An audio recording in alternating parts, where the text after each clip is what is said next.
Everyone, welcome to this channel. तो आज के वीडियो में हम डिस्कस करेंगे एसिड्स के विषय में, यानी अम्ल। ठीक है, एसिड्स को हिंदी में क्या कहते हैं? अम्ल। तो सबसे पहले एसिड वर्ड जो आया है ये आपका लैटिन भाषा के शब्द एसिडस से आया है। ठीक है, एसिडस से ये शब्द लिया गया है और इसका अर्थ क्या होता है? इसका अर्थ होता है खट्टा। जो आपके एसिड्स होते हैं वो क्या होते हैं? स्वाद में खट्टे होते हैं। इसके अलावा ये नीले लिटमस को लाल में बदल देते हैं। और एसिड्स की जो एक प्रॉपर डेफिनेशन है, आप किसे एसिड्स कहेंगे? आर्हीनियस के अकॉर्डिंग जो भी पदार्थ अपने जलीय विलयन में H पॉजिटिव आयन देते हैं वे एसिड्स कहलाते हैं या अम्ल कहलाते हैं। जैसे एग्जाम्पल हम ले सकते हैं HCl, H2SO4, HNO3। ठीक है, ये क्या है? हाइड्रोक्लोरिक अम्ल। ये है आपका सल्फ्यूरिक अम्ल, ये है आपका नाइट्रिक अम्ल। देखिए जलीय विलयन में ये किस तरह टूटेंगे। जैसे अगर मैंने HCl लिया, इसका जलीय विलयन मैंने ले रखा है तो इसके आगे मैं लिख देती हूं एक्वस। अब ये कैसे टूटेगा?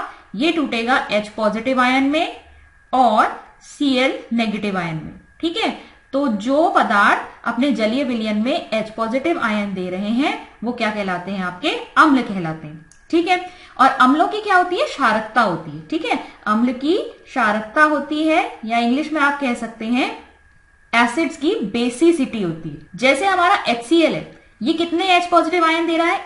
एक मोल HCl 1 मोल H पॉजिटिव आयन दे रहा है। ऐसे ही अगर मैं H2SO4 लूं, ठीक है, H2SO4 अगर मैंने लिया तो ये क्या देगा आपका? ये 2H पॉजिटिव आयन देगा और SO4 2 नेगेटिव आयन देगा। ठीक है, ये अपने जलीय विलयन में इस तरीके से अपघटित होगा। तो यहां पर देखेंगे आप कि यहां 1 मोल H2SO4 से 2 मोल मुझे क्या मिल रहे हैं? H पॉजिटिव आयन मिल रहे हैं। जो पहला था आपका, ये क्या है? आपका मोनोबेसिक है, मोनोबेसिक एसिड। ठीक है, एक क्षारक। और जो आपका H2SO4 है ये आपका क्या हो गया? डाइबेसिक। ठीक है, इसे क्या कहेंगे आप? डाइबेसिक, द्विक्षारक। ऐसे ही अगर आप H3PO4 को लेंगे तो यहां से आपको क्या मिलेगा? यहां से आपके 3H पॉजिटिव आयंस मिलेंगे। ठीक है, ये जब टूटेगा तो कितने देगा? 3H पॉजिटिव आयंस देगा। इसका मतलब 1 मोल H3PO4 के टूटने पर क्या दे रहा है? ये 3 मोल H पॉजिटिव आयन के दे रहा है। तो ये क्या हो गया आपका? ट्राइबेसिक, त्रिक्षारक। अब देखिए जो आपके एसिड्स होते हैं या अम्ल होते हैं इनको हम कैटेगराइज कैसे कर सकते हैं? ये कितने प्रकार के हो सकते हैं? पहले होते हैं आपके प्रबल अम्ल, दूसरे होते हैं दुर्बल अम्ल।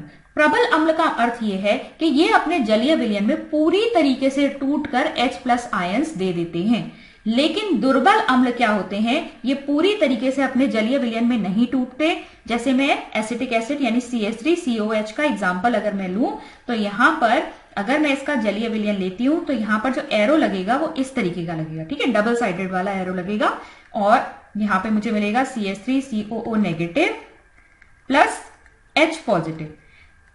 अब ये यहां पूरी तरीके से नहीं टूट रहा, जितना यहां पर ये टूट के आयंस में बन रहा है ये दोनों आयंस फिर से जोड़कर वापस से CH3COH भी बना रही है। पूरी तरीके से अपने जल में ये टूटेगा नहीं, इसीलिए क्या है? ये एक दुर्बल अम्ल है। ठीक है, वीक एसिड कहेंगे इंग्लिश में। और ये क्या होते हैं आपके HCl, H2SO4, ये सब क्या है? स्ट्रॉन्ग एसिड्स हैं। ठीक है, प्रबल अम्ल है। फिर दूसरे होते हैं आपके सांद्र अम्ल और तनु अम्ल। सांद्र अम्ल क्या हुआ? जल की मात्रा के आधार पर होते हैं। ठीक है, जिन अम्लों में जल की मात्रा जो है वो कम होगी और अम्ल की मात्रा अधिक होगी वो आपके सांद्र अम्ल कहलाते हैं। और जिन अम्लों में जल की मात्रा जो है वो अधिक होती है और अम्ल की मात्रा कम होती है वो आपके तनु अम्ल कहलाते हैं। यहां पर हमने दुर्बलता या प्रबलता के आधार पर और मात्रा के आधार पर हमने यहां कैटेगराइज किया।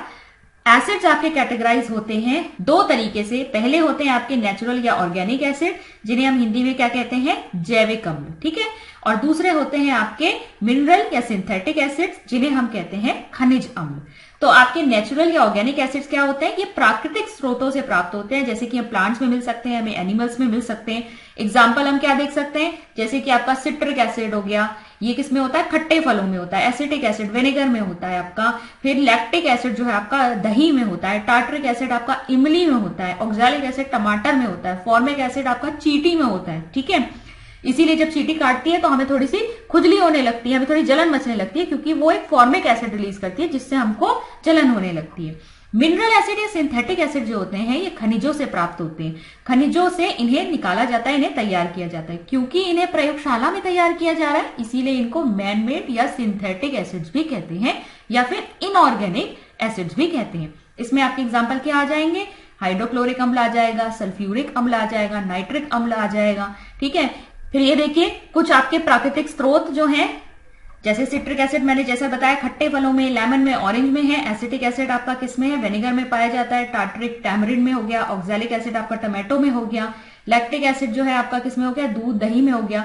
फॉर्मिक एसिड आपका चींटियों में होता है, एक नेटल नाम का पौधा होता है। ठीक है, इसमें भी आपका कौन सा होता है, फॉर्मिक एसिड पाया जाता है। इसमें मिथिनोइक एसिड भी होता है। ठीक है, एस्कॉर्बिक एसिड हो गया आपका, किसमें होता है, आपका अमरूद में होता है, आंवला में होता है। ये सब खट्टे, तो हल्के से खट्टे होते हैं। ठीक है, वो इसीलिए क्योंकि इसमें अम्ल उपस्थित होता है। तो ये एग्जाम्पल्स आप जरूर याद रखेंगे, किस किस तरह के फल में, किस तरह के पदार्थों में आपको किस तरह का अम्ल देखने को मिलेगा। इस पर आपके क्वेश्चन बन सकते हैं। आई होप एसिड्स का कॉन्सेप्ट आपको समझ में आया होगा। मैं मिलती हूं आपसे नेक्स्ट वीडियो में। Thank you.